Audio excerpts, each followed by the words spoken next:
Hey everyone, and welcome to AMC Movie Talk for movie fans. I'm your host, Ashley Mova, and this is the daily show where we give you all of the latest news from the world of movies, plus a little bit of insight into what it all means. Joining us, as always, is AMC Movie News Editor-in-Chief, John Campea. Well, greetings and the most heartfelt salutations, everybody. Welcome to the best damn movie-related show on the planet Earth, coming to you live from right here at the AMC Movie News headquarters in Burbank, California, and we are so glad you decided to make us part of your day. Also here, writer-director John Schnepp. Hey, really happy to be here on a very exciting Tuesday. I don't know why. It is exciting. It's just Tuesday. I woke up this morning and I just thought it's exciting today. Yeah. Also here, AMC's Christian Harloff. Tuesday, and I like to see Schnepp smiling. It makes me feel like it's a happy Tuesday. It's a happy Tuesday to you all. Great hat, Ashley. Thank you. BBC News is reporting that James Bond actor Daniel Craig traveled to New York this past weekend to undergo knee surgery for an injury he sustained while in production for the upcoming Bond film Spectre. According to reports, Craig is expected to rejoin the production in just a few weeks, and claims from the studio suggest the production schedule has not been affected by the incident. Former Bond actor, 87-year-old Roger Moore, tweeted the following after hearing of Craig's injury. Sorry to hear Daniel Craig has sprained his knee on set Spectre. Being 007 is not without its hazards. I'm available to step in if needed. John, could this incident negatively affect production of Spectre? I mean, it's always possible it could. I mean, they might just be putting a brave face on it and saying, no, it was fine. He'll be back in on the 22nd. But I tend to believe them. It doesn't sound like it's anything that major.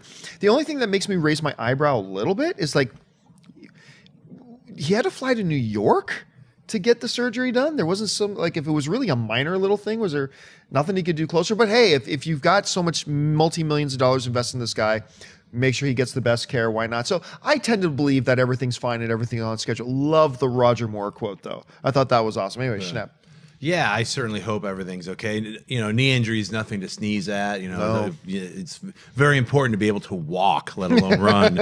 So, yeah, I'm sure they went to the best, knee surgeon they could possibly find who could be like, I will fix it within 1 week. You know, everyone else said 2 weeks. Get the 1 week guy. He's in New York. Fly him to New York. So, and everyone, wants, Daniel Craig to be feeling better so he can walk. So, Christian? Yeah, I think that it's nothing to be worried about. I mean, yes, a knee injury should be something to be worried about in general, but as far as the shooting schedule goes, no, because I think what they're going to wind up doing is similar to the Harrison Ford injury with the leg, is that if for some reason, like, well, we're actually going to have to prolong it a little bit, you shoot around it, you shoot the villain scenes, you shoot more scenes that you can without him, and then by the time he comes back, it should be fine.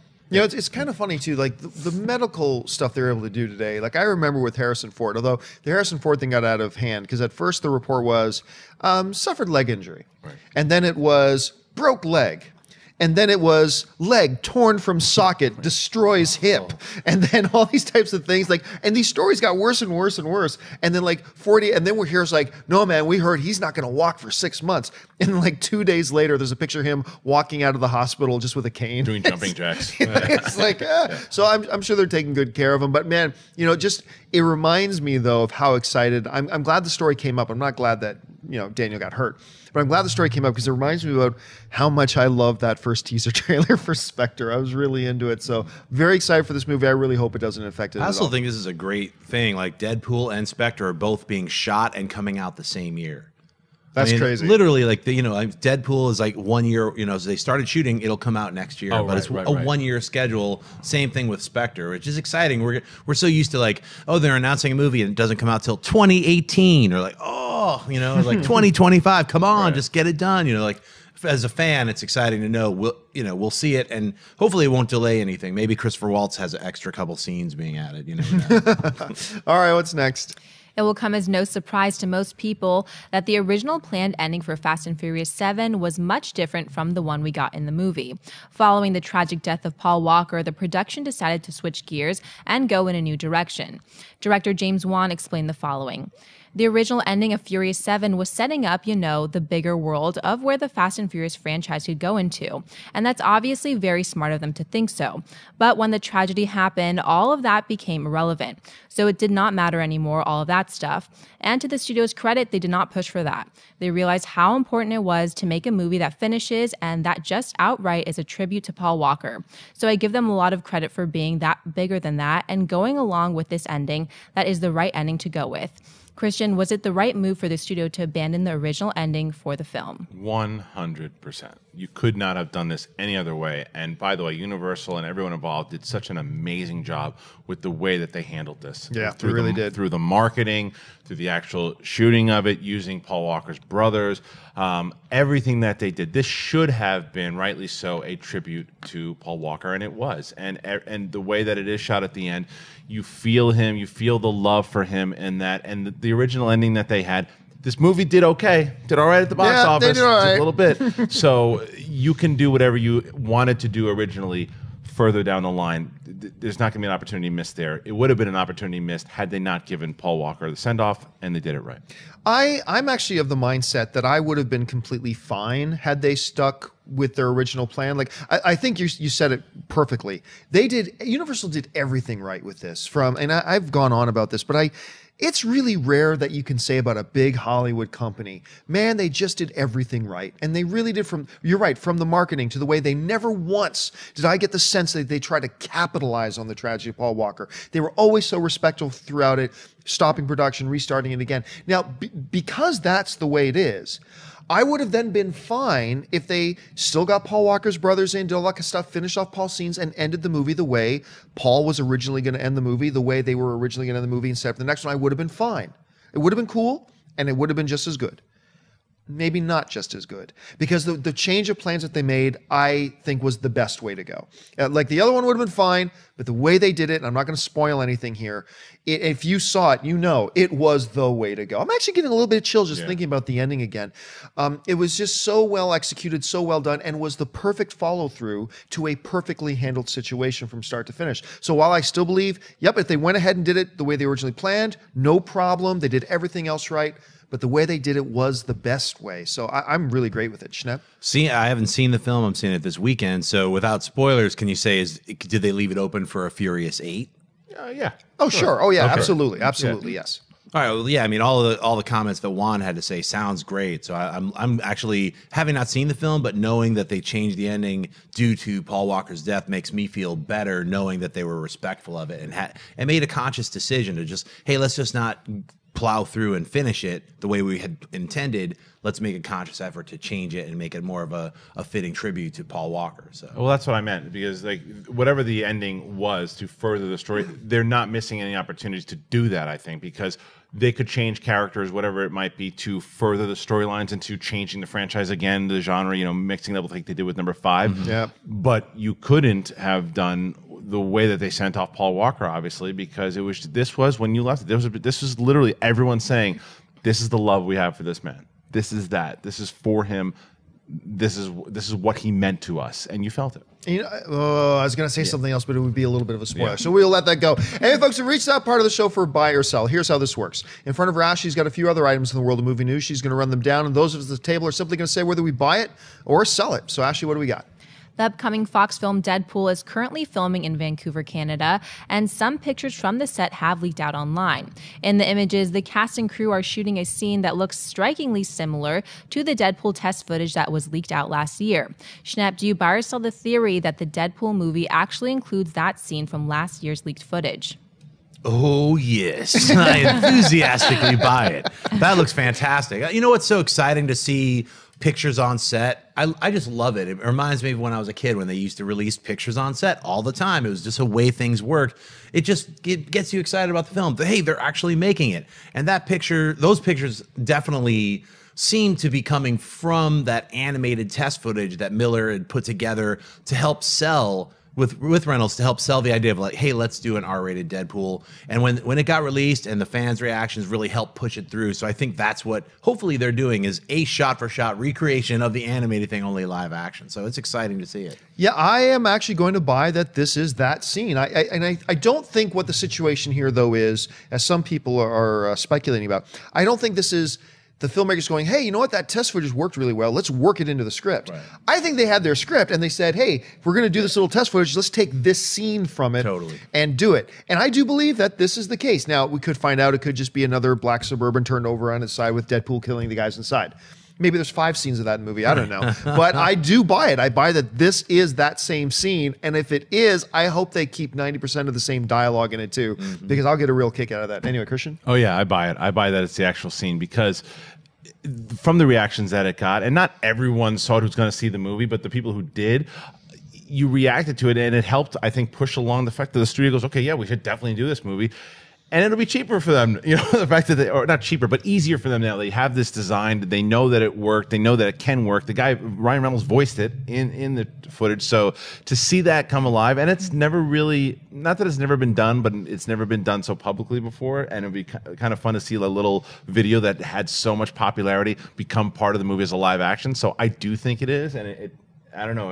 I'm getting more and more excited for this movie. And also, when you think about it, when you go back and if you think about that animated clip that was made, it definitely feels like an opener. Yeah. And it very well could be the opener to the film. He's just hanging out. You know, cool way to do it too. Yeah, a nice little Easter egg for us. Here's a wild theory too. I know. Okay, some of you remember when a few days ago when the Ryan Reynolds thing came out saying, hey, you know, we're still trying to make it R. I said, nonsense, that's bull. They already know what the movie's going to be, and it's going to be R. This proves it, blah, blah, blah. Here's a wilder theory that I'm not so bought into, but let me just throw this out there. When that test footage leaked, they already knew they were doing the movie. I'm starting to believe today that when that test footage leaked like a year ago, I'm starting to believe that they already knew that they had greenlit the movie and they were doing it, and they were just putting that art to start the waters bubbling for excitement for the film. I'm not as bought into that as I was about, you know, Ryan Reynolds trying to mislead us, but I'm starting to think maybe that's the case. And if it's true, which I'm not convinced it is, but if that's the case, bravo to Fox, because if that was their goal, they knocked it out of the park. And everything they've been doing so far on this Deadpool thing is working. I'm with you. I'm starting to get really excited about this movie. All right, what's next? The new official poster for the upcoming film Mad Max Fury Road has hit the web. Mad Max Fury Road is the 4th film of George Miller's Road Warrior / Mad Max franchise and is co-written and directed by Miller. The post-apocalyptic action film is set in the furthest reaches of our planet in a stark desert landscape where humanity is broken and most everyone is crazed fighting for the necessities of life. Mad Max Fury Road hits AMC theaters on May 15th, 2015. John Byer saw this new poster for Mad Max. Have to buy it. I don't think it's a great poster, but I have to buy it because I like posters that in one shot, in one frame, kind of capture a piece of the spirit of the movie. And I look at that, and maybe I wouldn't feel that way if it wasn't for the guys flying through the air.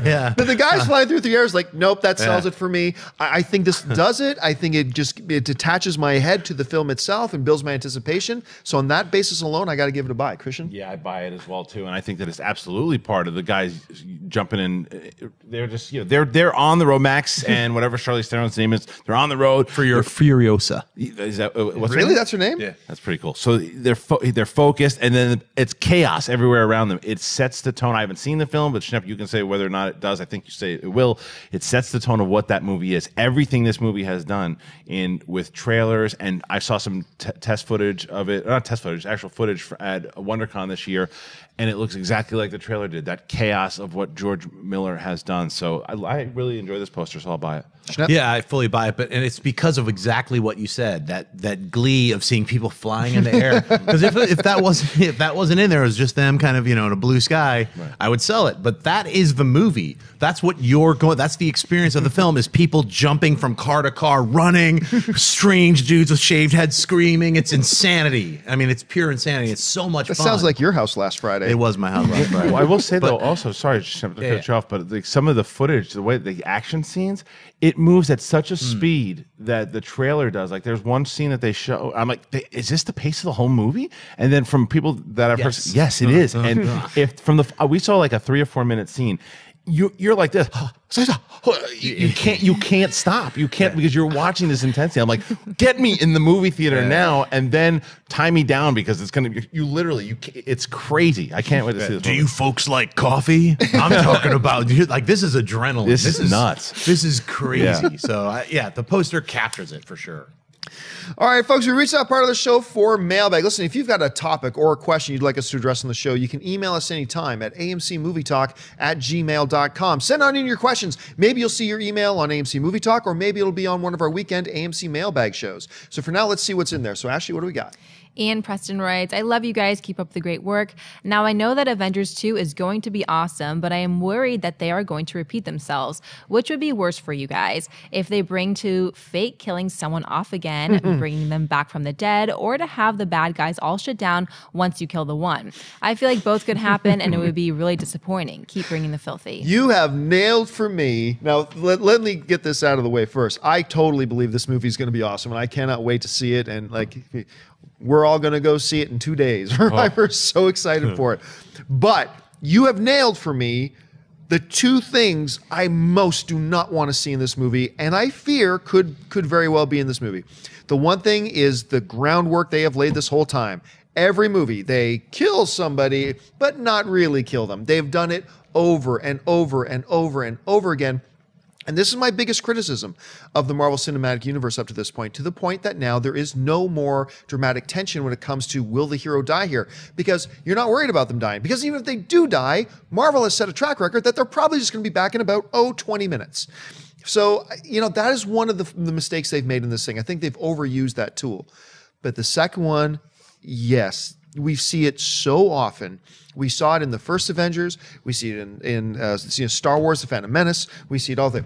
Just take out the one big bad thing and all the other problems go away, whether it's the battle droids fall down or for some reason the Shatiri die because their ship through a wormhole explodes. Okay. They seem to do that a lot. And you're right. I do fear that they're in the midst of these thousands of Ultron bots running around. All they're going to have to do is kill Ultron, and then all of a sudden, all these thousands of menaces running around the streets of New York or whatever country they're in are just going to go and fall down. And I do fear they might do both. The movie will still rock and be awesome even if that happens, but I don't want to see those two things, and I think there's a chance we will. Schnepp? I hope that all those weird Ultron robots get absorbed through a wormhole. Yeah. So that would be like at least a cool way to get rid of them without them all turning off at the same time. Yeah, I seriously hope that they don't do that, because that is a plot device that has not only been used in a ton of other movies, but was also used in Avengers, the first one. Yeah. So you don't want to see a repeat plot device. And I'll give it to Whedon. I'm sure that doesn't happen. It sounds like, from everything I know about the movie, a lot of other things happen that aren't part of that. So I don't think the robots are all going to turn off. I don't know whether that'll happen or not. And I certainly hope that they don't use the plot device of Coulson, being regenerated. It's like, if they kill someone, then I hope that, not that I want anyone to die, but if that happens, then it should be a noble sacrifice and mean something. So I would much rather all the robots get shut down when Ultron takes it out than the Brett Favre thing. It's like the Brett Favre thing. He's gone. He's back. He's gone. He's back. It's like that's what annoys me, because like you said, you get so emotionally invested, and then without spoiling it if you haven't seen it already, but in Captain America Winter Soldier, something big happened. Oh, that guy's gone. Wow, what are they going to do now? Oh, he's back. And that takes it away from you, because that's just like a soap opera trick at this point. So I don't think they need to do that. And if you are going to do it, like Schnepp said, kill the person off, make a stakes. You have so many new characters you're going to introduce into this MCU. Have faith in them. Let them gather their own following. But Ultron, if that device happens, if Ultron gets taken out and all the robots get shut down, I don't care as much as long as you make Ultron so menacing that I really care when he's gone, or if he is even gone, because I can forgive the robots getting shut down. It's not going to take it away if you have this menacing villain, which they've only really had one villain, Loki, who's really been memorable. So if you make Ultron memorable, I don't care if they all get shut down. I think Ultron's already achieved memorability to me. And going back to the whole thing about, if he's gone, no, he's not, he's gone. The only heroic character that maybe you guys can think of another one, but we talked about this on Mailbag a few weeks ago. The only heroic character in the MCU that I can think of off the top of my head that died, and as far as we can tell, actually died, was Thor's mother. Right. Which was kind of too bad because Renee Russo was so good, badass in that.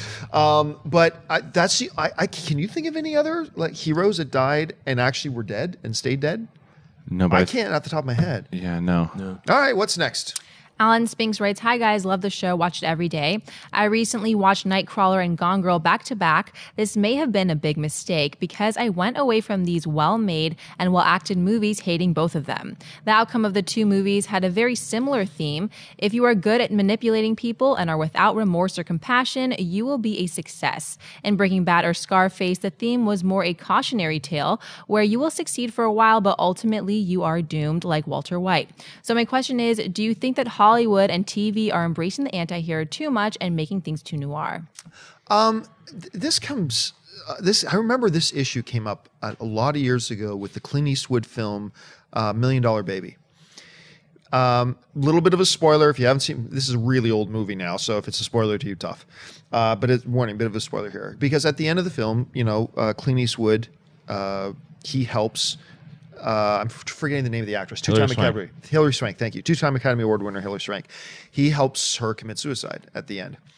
And I remember at the time there was a lot of people who got very angry at the film, saying, and I remember there were protests in front of Clint Eastwood's house, and people were saying Clint Eastwood thinks crippled people should be put to sleep and all that kind of stuff. And I think there are some times that you do not need to look for a message in a movie. Sometimes a story just tells you what happened.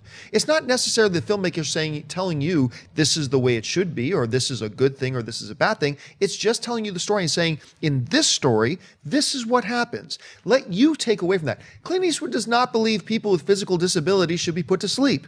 That's just what happened in that movie, in that story, with those particular characters, and that's what happens. And then it leaves you, the audience member, to walk away and lets you wrestle through what you feel about that. That's one of the great things about the movies.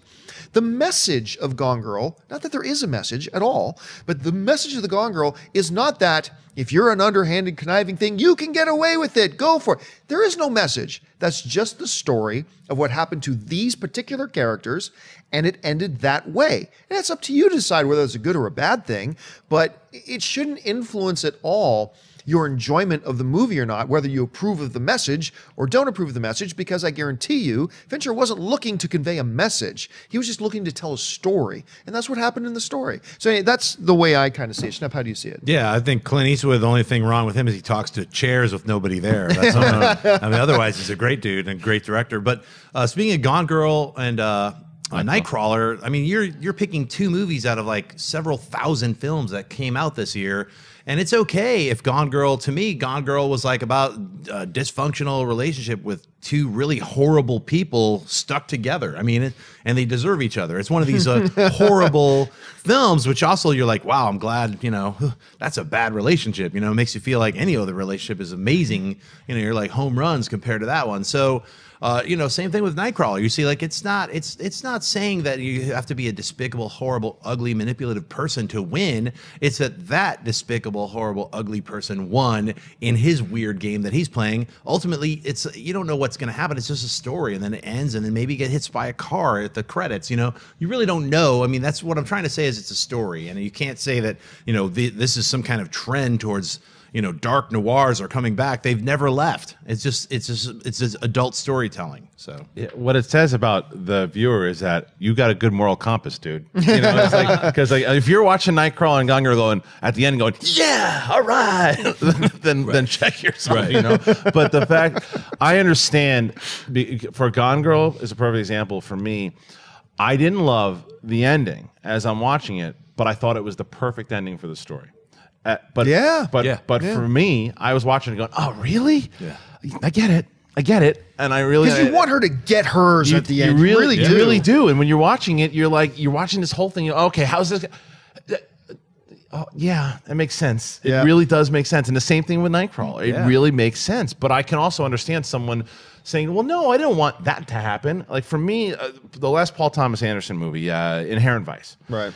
It's one of these movies that's an open-ended movie, and there are a lot of movies that are like, even with the Master, there's a lot of movies that are just like open-ended, don't have that traditional storytelling. They don't tie it up with a bow. And then I don't necessarily always like those, but that's another form of storytelling. there's no right or wrong. It's whether or not you enjoy it or you don't. But I don't think it's someone going, "Oh, I'm going to make the bad guys win today." It's what John said. It's how the story, how that particular filmmaker, writers, team wanted to tell that particular story. Let me bring up Interstellar as a good example of something where you can't really have, or it would be a very risky thing to have a really bummer ending, because originally Jonathan Nolan just came out and said, "Hey, look, my original ending didn't have the McConaughey character getting sucked into that weird piano wormhole thing and like, Morse coding his daughter and having that kind of magical ending with at the end, he's, if you haven't seen the film, has a happy ending, so to speak, a message of hope." But originally the script was like really a bummer ending, and the wormhole closed and Earth's dying and he dies in space. And it's like, that's $100 million bummer ending where you're that word of mouth where people are like, "Did you see Interstellar? Yeah, it really messed me up, man. I was crying at the end. It had a bummer ending," can definitely affect the box office. That's why I always remember Lucas talking about, I made THX 1138. And after that, I decided I'm not going to make any more bummer movies for audiences, because the bigger the movie is, unless you have a really dramatic statement that you're trying to make that is a bummer ending, ultimately that 2 hours that you're sending a message to the audience, you do want to give them a message of hope. So I think it matters. Like Nightcrawler and Gone Girl, they're not giant budget movies, but they're also niche movies that are made for adults and like, hey, you can handle this. And it's like, it's not 150 plus you're, another 200 in advertising. It's not like that kind of a risk. So I could see why certain films went through that transformation in Interstellar and other films. Well, Nightcrawler is not even necessarily a bummer ending. No. But I see. I totally understand what you're saying. But with Nightcrawler, it's fitting to what I said with Gone Girl. It's just the ending that probably should have happened to that guy. Yeah, and actually, if anything, the ending of Gone Girl made me want to see a sequel to see her finally get hers. She won't. The manipulative, evil genius girlfriend who's like just kind of dominating her guy and getting away with it. Like, Ashley, how do you do it? It's just a talent that some of us girls have, You either have it or you don't. It's a shoulder Diamonds. shake. Diamonds. Okay, what's next? Nicholas Meyer writes, "Hey, AMC Movie Talk crew. I was wondering, with the recent advent of Disney remaking their animated movies into live action movies, like with Cinderella, Alice in Wonderland, and movies like Beauty and the Beast, The Little Mermaid, and Mulan coming up, do you think Disney will make a live action Aladdin? And if so, what should they do with the genie? Reuse Robin Williams' dialogue or go in a completely different direction?" I was asked a question before, but it was only about that part. The question I was asked once before was just about, hey, if you were remaking Aladdin, would you use Robin Williams' dialogue? And my answer to that is absolutely not. I would absolutely not reuse Robin. Robin Williams' genie is forever and immortal in the animated Aladdin. Let him be there. And if you're going to make a new live action version, let the filmmakers make the film they want to make. With their story, with their dialogue, with whatever they want to do. If they did a live action version, should they use Robin Williams' dialogue? No, absolutely not. I really don't think they should at all. Now, should they make an Aladdin live action film? Yeah, I'll say yes. If, because you made a really good point the other day. You suggested that in the live action adaptations for Disney right now, they're actually 1 and 2. Yeah. 1 win, 2 losses, really. And with Cinderella being the most recent and being a fabulous movie, I really love that one. If, like, the next couple of ones they got coming out, because they got Mulan coming out, they got Beauty and the Beast coming out, and what was the other Dumbo. one? Yeah, they got, I'm a little nervous about Dumbo. But they also, isn't Sofia Coppola doing Little Mermaid? What? That was announced. That wasn't announced. It wasn't announced? No. Oh, there was some rumor about that. Okay. I don't know if that's actually going to happen. But if they can nail a couple of those with the same quality that they did that Cinderella on, I say do Aladdin. And because, number one, it is very, like Mulan, it is a very cinematic in scope kind of story, like Arabian Nights and all that kind of stuff. And the genie could look so cool. If you get Weta in there or use LucasArts or Industrial Light and Magic, you could have a really awesome genie. Now, then the big question would be, who's going to do the voice of Genie? And that's almost going to be as big as who's going to play the next Batman. Mm-hmm. It's like, seriously, that did they announce an Aladdin movie? Everybody will be talking about and speculating who's going to do the voice of the genie. And that will be huge shoes to fill, but fill them you must. So I would be personally all for it. Christian? Yeah, I'd be all for it also. I'm actually a little bit surprised that Aladdin hasn't been announced already. But I actually would like them to do something first, is put Aladdin on Blu-ray first. It's still on Blu-ray. Really? Yeah. Did not know that. No, so let's put that on Blu-ray. And I wouldn't be surprised if once they announce it on Bluray, that's when they announce the movie. So that's probably what will happen. Now, as far as the Robin Williams questions, no. You don't need to have his dialogue in there the same way you didn't need to do a lot of the original songs in Cinderella. There were a lot of things that changed. They have changed many things, some good, some bad. I thought a lot of the choices in Cinderella from the changes were done very well. I thought a lot of the changes in Maleficent were done very wrong. So as long as they make the right choices to it, there's two people that I think of when I think of maybe doing the genie, and one is Andy Serkis, and one is The Rock. I know it's so strange. Wow. But those are the two. I love it. But those are two people I just could see doing two versions of the genie that could be a lot of fun. So I absolutely want to see it. I think it could be a lot of fun. Yeah, I was thinking Jim Carrey or Kevin Hart. Wow. Because it's sort of like, for me, I'm on board for all the ones you guys for me, suggested. the genie has to be, able to improv. No one's ever going to be able to improv like Robin Williams. No one had his mind, and can't think of anyone who has his mind now, or even close. But people who are fast on their feet, thinking, very fun, improv-y kind of people, like Jim Carrey comes to mind, Kevin Hart comes to mind, and their voices, the way they can do different voices. I mean, Kevin Hart doesn't have the range that Jim Carrey has, but he falls into that area where I think he would be able to add these really fun little elements to the genie character if they were going with that kind of a remake. But yeah, The Rock, if they were going to go with some other kind Talk of about a guy quick remake, on his feet. Yeah, and he's very funny too. So. Although I will say this, while I'm totally like, if you're doing a remake, you get rid of all the old cast, you bring in new. Yeah. I made an exception for I would take J.K. Simmons as J. Jonah Jameson again. But you bring back Gilbert Gottfried to do the voice of the parrot. Yeah. You bring back Gilbert Gottfried to do the voice of the parrot if you do this. All right. Was that the last one? Yep. All right, folks. Well, not only do we like to take your emails, we love getting your questions so much that we also love to take them via Twitter. So if you've got a Twitter account, just hop on there and write out a question for us and put in the hashtag AMC Movie Talk. That way we see it. So once again, get on Twitter, write out a question for us with the hashtag AMC Movie Talk, and maybe see your tweet on our show. So Ashley, what's in the Twitter sphere? Jer Mergerly writes, with January, February, and April opening weekend records broken, how many more records do you think will fall this year? Man, you know what's funny? Me and Schnepp and Mark were talking about this yesterday. Look, all the analysts, like all the people who thought they knew what they were talking about, me, most of all, thought and predicted Fast and Furious 7 around $100 million. I think I pegged it at 98. Some lunatic at this table came out and said 150, to which I went, ah, ha, ha, ha. Turns out Schnepp was completely right, and I was completely wrong, off by $40+ million. Schnepp came to within, and they adjusted the numbers. You weren't within $7 million. You were like closer to like within $3 or $4 million of that prediction. But when that happened, we talked about this yesterday. It's like one of the messages I think that sent is that the movie-going audience has been hungry for the big blockbuster season to start. And I think part of the success of Fast and Furious 7 has to be owed to, this may sound weird, but owed to Avengers Age of Ultron, to Star Wars, to Batman v Superman, to all these. There's been talk of all these massive blockbuster movies coming that I think it has whet the appetite of the movie-going audience. We've been dying for these big blockbusters to start hitting. Fast and Furious comes, and we all went out. With that happening, I did not think that Avengers was going to top the original Avengers opening weekend. I didn't think it would crack 200 million. But that theory's out the window now. With Fast and Furious 7 hitting 150 or getting really close to 150, we could be looking at 215, maybe even a bit more for Avengers 2. I think we're going to see monthly records. I think we're going to see a lot of them drop this year. We already have. I think Avengers is going to, now I believe, is going to set a brand new mark for opening weekend box office all time. And when Star Wars comes out, it'll break every Star Wars record that it ever had. It'll break every December record that there's ever been.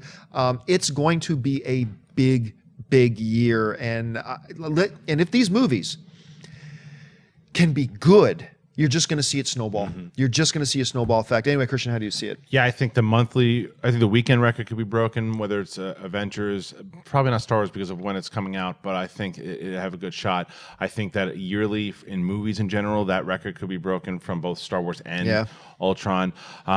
You said Star Wars records, Marvel records, there were tons of stuff that could be broken for sure. And I think that maybe even the all-time record. I mean, Avatar, it's going to be hard to beat Avatar. It's very hard to beat Avatar. But I wouldn't be surprised. If you told me that either Ultron or Star Wars was going to be the one to beat it, I wouldn't be surprised. Do I think that's going to happen? Probably not. but it's not impossible.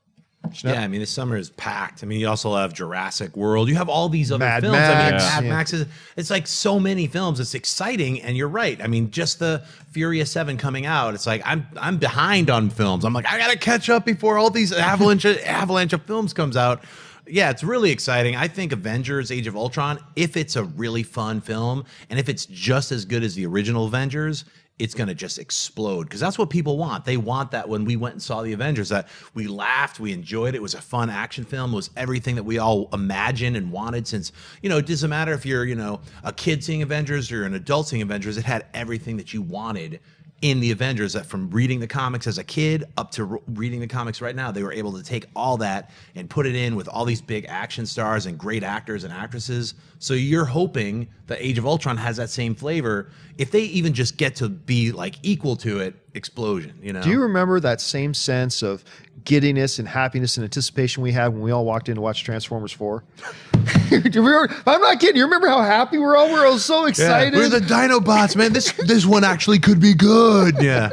Giant bowl of Kool-Aid. Yeah. Splashing all over us. This is a... This is delicious. All right, what's next? Colin Stanton writes, for Movie Talk, will you ever take live phone calls? It's so hard to get a full thought in just one tweet. Hell no. We'll never take live calls. And there are several reasons for that. First of all, logistically, it's a bit of a nightmare. We don't want to have screeners in here to screen everybody's calling in, and we don't want somebody coming on and start blurting out, you know, profanity and swearing a lot, because we don't swear on our show, because we want to be a family-friendly show, bring on the filthy. And but one of the other main things here is this. What I found, and I did a little bit of a poll of this about a year ago, because somebody was asking, hey, you know, can we have like some fans either call on the show or come on the show? And basically what I discovered, which is what I was expecting, is that everybody would love to call into the show. Nobody wants to hear other people call into the show. Like, we put out this poll last year. Somebody said, hey, you should bring on like once a month one of the fans as a guest on the show. I said, okay, well, fans who are coming on the show would love that. But I asked the fans then on my social media, does anybody want to see one of the seats taken up by one of the fans? And nobody wanted it. So from a logistical point of view, from a practical point of view, and from a philosophical point of view, no. And honestly, if you can't get your thought out in a tweet, then that means you'd probably call in and want to take up 7 minutes expressing your question, whatever. Oops, I always hit the damn thing on the chair. So I don't think we are ever. Should we? What about, we were just talking about this. We had a big meeting yesterday. What about like a live event show where we travel around, and then, you know, people who love the show can come and hang out, and then watch. We could all talk about stuff. You know, it's also hard to do it in the amount, half an hour, 40 minutes too. Right. We, you know, when we do our show, it's 2 hours, and every once in a while we'll do like a phone call here, but that's 2 hours. You know, when you're doing half an hour, 40 minutes, you also you want to hit the topics. There are a lot of news topics that comes in that you want to get the thoughts out, and the dynamic, what this show does is to bring you guys the news, and the interaction through the fans comes from the tweets and John emailing, and from now all the other new shows that we have. So there's so much more that you guys, because even if you're not necessarily like a Heroes or a Jedi Council fan, you watch Coming Soon, you watch all these shows. There's so much more for you guys to do for interaction of the fans, that we're giving you more of a platform now to be interactive. Yeah, but and no promises though. The Schnepp's not kidding. We actually did. We sat around and said, well, maybe we should do a touring thing of a live AMC movie talks. Well, we did it in cities. Atlanta, and it was so much fun. We did it in Atlanta. It was huge. It was much bigger than I thought it was going to be. So who knows? Keep your eyes open for that. All right, last one. Brian Norris writes, what happened to Brandon Routh? After that cameo in Zack and Miri and Scott Pilgrim, he just sort of disappeared. I can tell you right now, I am a big fan of Brandon Routh. I, like everybody else, I was first introduced to him in Superman Returns. And think what you will about Superman Returns. I thought Brandon Routh was an excellent Kal-El. I thought he was an excellent Superman. I really, really did. I loved his performance in that. And I really became a fan of his. And then he had a really hilarious small part in Zack and Miri Make a Porno. I thought he was great in that. Then he popped up. He did that a couple little films like Dylan Dog, which wasn't a good movie at all. But then he popped up in, not Zack, I was going to say, but it stars Zachary Levi. What's the one? He's the computer store geek who then becomes a super spy. Chuck? Chuck, thank you. He had a recurring role. Was like one of the main characters for a while on Chuck, and he was fantastic on Chuck. Like, he was a hero, and then he became a villain in it, and he became a returning villain, all that kind of stuff. And now he's a regular on both Arrow on TV, and he's about to become a semi-regular on The Flash as well. And if the rumors are correct, he's about to get his own spin-off show too. Well, not his own, but him with several other characters from the Flash and Arrow universes are getting a team show spun off. So Brandon's doing pretty well. He's doing pretty good. I got to tell this story. I haven't told this one in a while. But back in the day when I was doing the movie blog, and I was doing the movie blog audio edition, the podcast that we did, we used to review movies, and we had a 3-tier scoring system for movies. And that scoring system was either no, go, or Ralph. That was our when we would score a movie was either no, go, or Ralph. And where that came from was no, don't go see this movie. Go, yeah, go see this movie. And Ralph, here's where this came from. There was a story that actually ended up being completely true. That in the production of not Man of Steel, but Superman Returns, during some of the dailies, some of the studio guys were uncomfortable with how pronounced Brandon Routh's package was in the Superman tights. And they actually made the suggestion of digitally reducing it. And they went ahead and did that. So we joked about that on our show one day, and we said, well, I guess you could say that Brandon Routh is the total package. And we turned that into a movie score. So no, don't go see it. Yes, go see it. Routh means that movie is the total package. So that was our movie scoring. So that's my little Brandon Routh story. Anyway, what do you guys think of Brandon Routh? I like Brandon Routh, and I think that the problem was with Superman Returns is that movie just suffered from, let's do another Donner movie. Yes. And they tried so hard to do a Donner movie, and they even so much for, like, he sounds so much like Christopher Reeve. He looks like Christopher Reeve. Let's just make him do a Christopher Reeve impression the whole time. And he sounded like him for sure, everything that he was doing. But that movie, as much as I like what Bryan Singer has done for the X-Men franchise, he was the wrong guy for the job. Even from that codpiece. That was Bryan Singer doing. He changed the suit, he did all this stuff, and that just it didn't work. I don't blame Brandon Routh for that. I think he was fine. I thought he was great in Scott Pilgrim, and I'd like to see him do more. He just was. Oh yeah, Scott Pilgrim. Thank you. He was hurt. He was hurt from doing that movie because they're like, oh, that one, that's not that good. That's the guy that was in that movie, and it's not because he was bad. It's just because that movie's not that good. Well, yeah, I mean, the Superman Returns was made with all the best intentions, Right. but upon seeing it, you realize you're like, I've already seen this movie. It was called Superman the movie, and then Superman 2. I don't want to see any more of that Donner universe. I love those two films. The 3 and 4 we don't even need to talk about. So it was sort of like one of those things where they were like, hey, we're going to do an unofficial sequel to 2. It's sort of like where you start to get into that Alien 3 territory with Blomkamp, or how do you say it? Blomkamp. So yeah, I mean, and then we've all made jokes about Superman Returns, him lifting stuff, and it's really boring, and he's like hanging around, creeping around his kid and stuff. So he's got some really weird elements that didn't really work with Superman. Plus, he doesn't fight anybody. It's sort of like, what's up, So it was a misfire, but it wasn't made that way. Like, hey, let's ruin Superman. It was kind of like J.J. Abrams had a great spin on it, and I really wish that happened. That would have been incredible, but they made that film, and it just didn't work out the way everyone wanted it to. And then we got Man of Steel, which was amazing, I think. So, what was the question? Brandon Routh. He's the Atom now, guys. He's back to being a superhero. He's going to have his own series. So I think he's a great actor. He made. I think if I remember it right, it's been a while since this episode was on. I don't watch Arrow anymore, but I think he made a joke when he was designing his Atom suit. They made him do this little joke where it's like, I'll be a virtual Man of Steel as he was putting his thing together, which I thought was kind of fun. I'm actually very, very rare. I really liked Superman Returns. I really did. But here's the thing. I thought Superman Returns was a really good movie, but a really horrible comic book movie. That's what I felt as a character study. It was really rather interesting. I like the way they just went into the humanity struggles of Kal-El, right? And I thought it did that really, really well, but then it came across as creepy in some ways and stuff like that. So I thought it was a really good movie, but a very, very poor comic book movie. That's how I felt about Iron Man 3. Thought it was a great Shane Black movie on its own, but just not a good Marvel movie. I would have called Superman Returns Floaty Man Returns. Floaty Man Returns. Floating along. Floaty Man. All right, folks, that will do it for us for this installment of AMC Movie Talk. Thank you so much for joining us. Listen, don't forget, there are lots of great films playing at AMC Theaters right now. Head on over to www.amctheaters.com for all of your theater, showtime, and of course, your movie ticket information. If you want an audio-only version of this episode, look in the description of this video and you'll find a link to our podcast feed. And don't forget to click the thumbs up button, subscribe to this YouTube channel to keep up to date, not only with AMC Movie Talk, Mailbag, AMCI Indie Spotlight, AMC Coming Soon, AMC Rewind, AMC Jedi Council on Thursdays, AMC Heroes tonight on Tuesdays, and all the special stuff that we do here on AMC Movie News. I want to thank, first of all, the guy sitting at the table with me, sitting right here, Mr. John Schnepp. Schnepp, where can people find you online? You guys can find me at Twitter and Instagram, just at John Schnepp and at TDOSLWH. And check out my film. You'll find out about the Elseworlds weird versions of different Superman movies that could have happened with the death of Superman Lives. What happened? It's opening at the Egyptian April 30th, May 1st, and the 2nd. If you want to get tickets at Fandango, then we're going to be doing a little theatrical run. You're going to see it at different AMCs throughout May and June and July. So check it out. And of course, sitting right over here, Mr. Christian Harloff. Christian, where can people find you? Well, episode 5 of the Star Wars series is arguably the best. We're hitting episode 5 on Jedi Council. Make sure you come and check that out. Hashtag AMC Jedi Council. Get all your questions in now. You can find me at Christian Harloff on both Twitter and Instagram. And of course, our lovely host today, Miss Ashley Mova. Ashley, where can people find you? Twitter, Instagram at Ashley Mova. Happy Tuesday, guys. You almost said Friday, didn't you? I don't know why. I had Friday in my head too. And you can follow me on Facebook and on Twitter, just at John Campia. That'll do it for us, guys. Thank you so much for joining us. My name is John Campia for AMC Movie News. And until next time, bye-bye.